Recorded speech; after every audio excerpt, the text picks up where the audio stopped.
the arbitral tribunal did not rule on the Calayan Island Group because the Philippine government in its Philippine Memorial did not ask the tribunal to make judgment on that because the Calayan Island Group is a territory and the arbitral tribunal has no jurisdiction to pass upon on that. Oh, Honorable, I'm sorry, Yeah, Mr. Honorable Chairman, Lacson. not to the gentleman seated in front, but Colonel Jacqueline Ploma. Yes, Brigadier General, you're now excused. Ma'am, please take the seat. Good morning, ma'am. I guess Corpus is your maiden name. So is your husband a direct descendant of Tomas Cloma? My husband, sir, happens to be a great grandson. Great of- grandson. Yes, sir, but that his mother's mother is cousin of Thomas Cloma, sir. Yeah. Please extend my regards, and we'd like to thank him for discovering and occupying Yes, and sir. owning and donating to the Philippine government the Calayan Island Group. Yes, sir. That's all, Mr. Chairman. Thank you, sir. Mr. Chair, Thank you, Honorable Marcoleta. anong pangalan niya? Jackie. Anong, Colonel Cloma.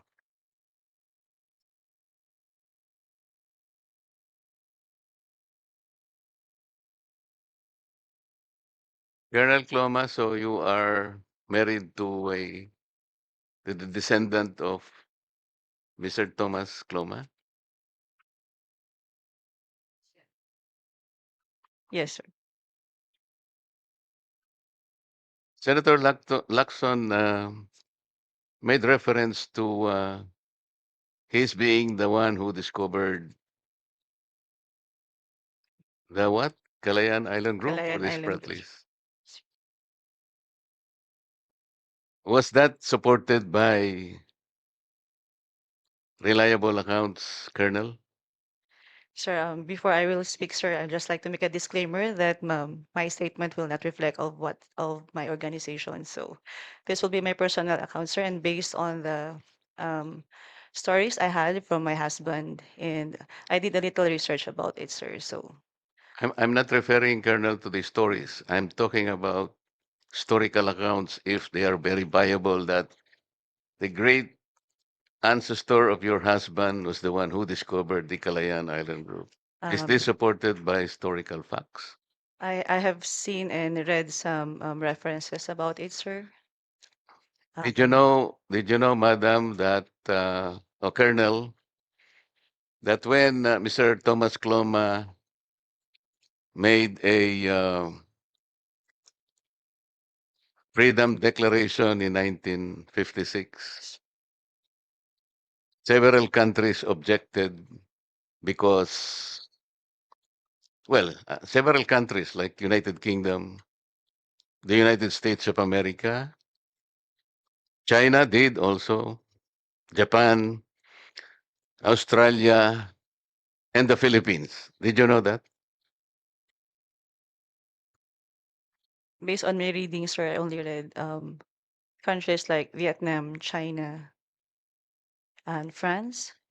Yes. Did you And know that these countries objected to his declaration? yes, sir. And there is a common ground, Colonel, why they objected. Do you know what the ground is? May you please enlighten me, sir, on that? Yes, because according to the objectors, Kalayaan Island Group at that time is no longer treated as terra nullius, which means that Nobody's island, sir. it is not unoccupied and it was not undiscovered.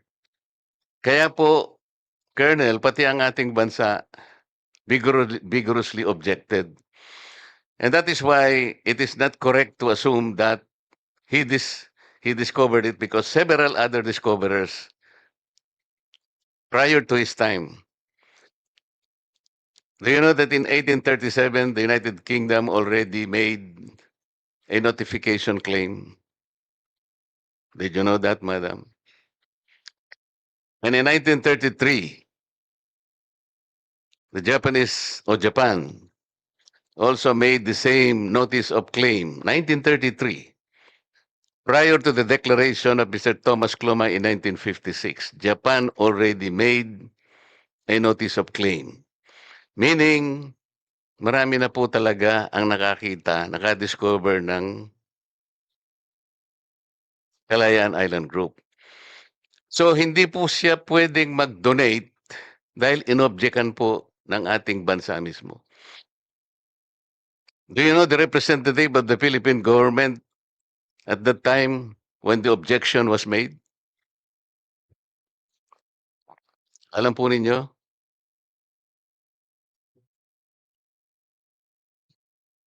He was then the Secretary of Foreign Affairs who became President of this country.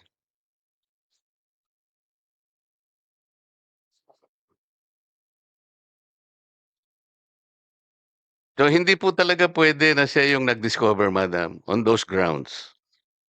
And it is not correct that earlier it was reflected in the minutes of this commission, that President Ferdinand Marcos Sr. formalized it in Presidential Decree 1596. There is no record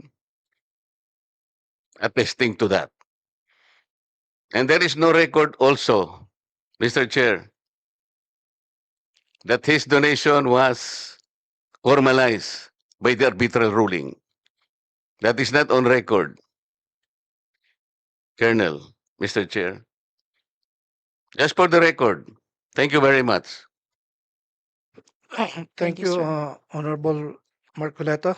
Mr. Chairman, Yes, Honorable Lacson is recognized. Colonel Kloma, what is the difference between discovery and occupation? Is there a difference? You may discover an island, but if you don't occupy it, then you don't occupy it. So can you tell us the basic difference between discovery per se Yes. and discovery and occupation? So based on my apprehension, sir. So once you discover something, sir, you just learn about it, and then you can just pass by, sir. Yes, sir. That's the term. And once you occupying is a different thing, sir, because you spend a lot of a time, a certain period of time in that certain area. Yes, sir. Thank you, Mr. Chairman. Thank you, Honorable Lacson. Any more queries from the members? We may now excuse Colonel Kloma, Jacqueline Kloma. I will, sir.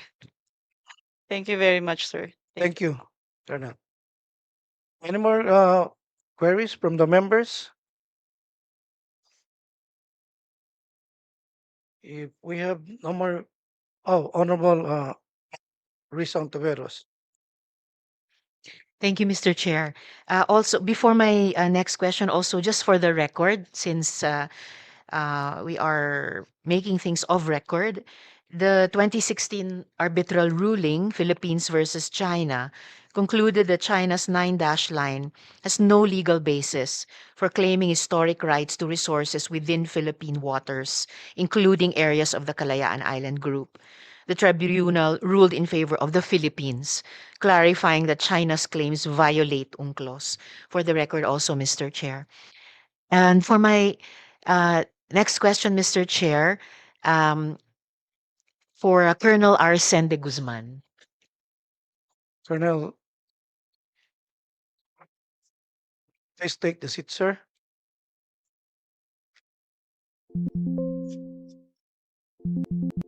Magandang umaga po, Colonel.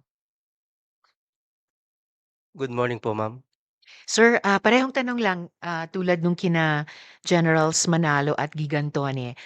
Gusto niyo po bang kunin ang pagkakataong ito, linawin sa komite yung unaccounted for increase sa SAL and worth 3,264,070, sir?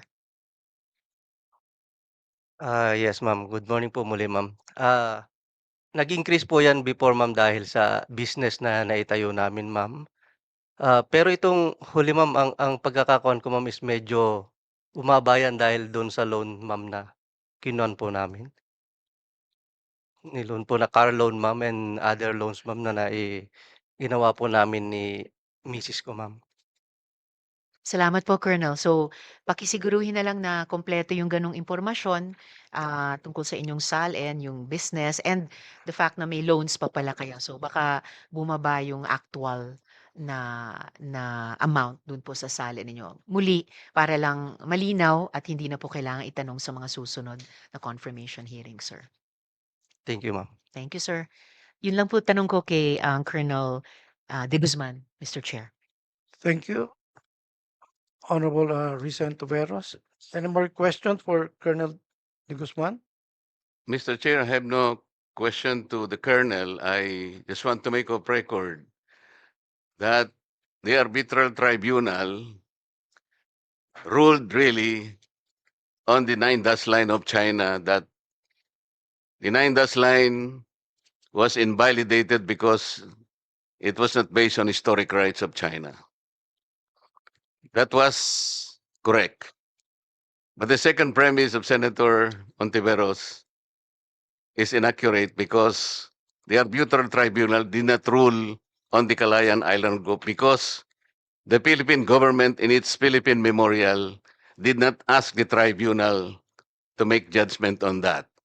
Because the Calayan Island Group is a territory and the arbitral tribunal has no jurisdiction to pass upon on that.